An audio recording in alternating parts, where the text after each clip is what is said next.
guys, it's Shayna Hiller from Build Your Personal Yoga Business.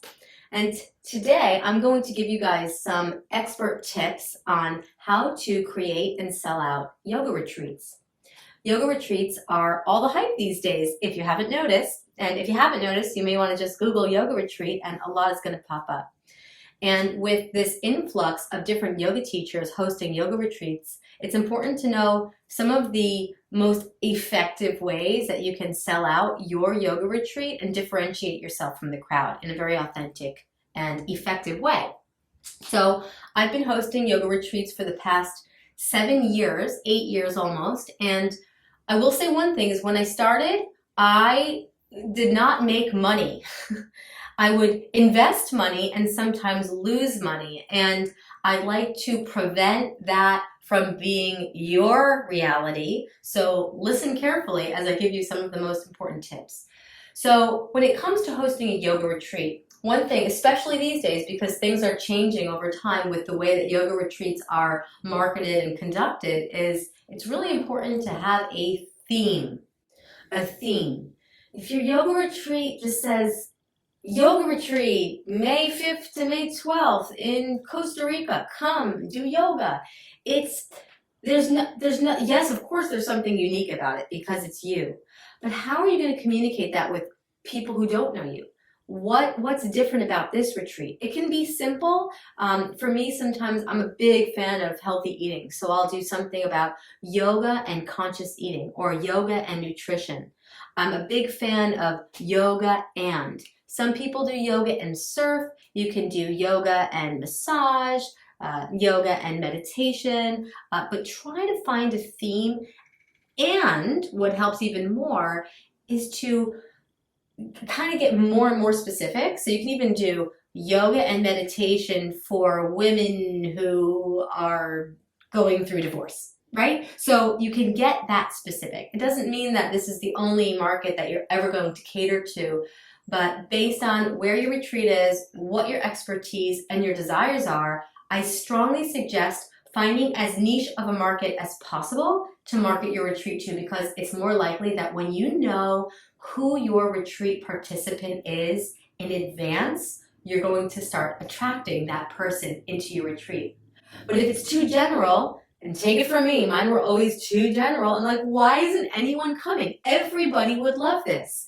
Make it so that it's just a small amount of people, it's directed to them. Chances are, likely, you'll still get other people who just want yoga. Of course you're going to accept everybody, but try to make it very clear. I created a retreat last year called Create the Life You Want to Live. It was a New Year's retreat. So it's for people going through transitions who wanted to invest in a week of setting goals and taking action to realize their dreams. So anything like that. Very important. Another important fact to consider when guiding yoga retreats is not only to know your consumer, but also to promote your retreats. Promote your retreats not only online, but promote them in your yoga classes. If you don't teach yoga classes, not to worry, there's other ways to promote your retreats. But in yoga classes, one of the most effective ways that you can get more of your yoga students to come on your yoga retreats is not just to say at the end of class, oh, by the way, I'm hosting a retreat next May, and you have no idea what that is because it's a year from now. Hope to see you there. Bye. No, but to personally invite your students to your retreat. You're invited to join me. I have a yoga retreat coming up. If you'd like more information, please sign this email list upon leaving.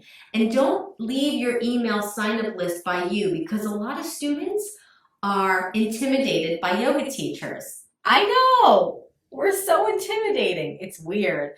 But just leave an email sign-up list by the front door of the yoga studio or on the desk. And when people are leaving, they might just secretly write their name down. But if you're there, and you're holding your thing, they probably won't. It's psychology. So just leave it at the corner, let them know, hey guys, I have an email sign-up list, and then you've got a big list of new email, especially after teaching an amazing yoga class. Now you have all these people who want more of you. So you gotta really know your worth. Some other important logistical tips for setting up a very successful yoga retreat, and this is actually what kind of held me back in my tracks for years, was moolah. You gotta pay a deposit. You gotta pay money if you wanna play, honey. I just made that up. But usually, unless you've got some sort of good deal, which is possible to manifest that, you're gonna have to pay a deposit to a yoga retreat facility in order to lock in your dates and secure your rooms. It's the way it works, and there's really no getting around it.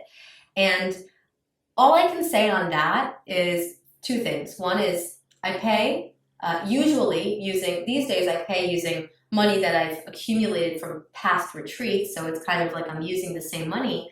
But when I started out, I would pay my deposits on a credit card that I would open that has no interest for a year. Now, it is relatively risky, but it's also not, because what I've noticed on a more spiritual level is, and truly with this, sincerely, the moment that I spend the money, the moment that I invest in that deposit that is going to go toward bettering the lives of other people, toward expanding my own career and my own journey as a yoga teacher, the universe starts aligning with that. The more I stay in my fear of, oh, I don't want to spend that money, I'm not sure if people are going to sign up, let me wait to see if people sign up first and then I'll do the deposit.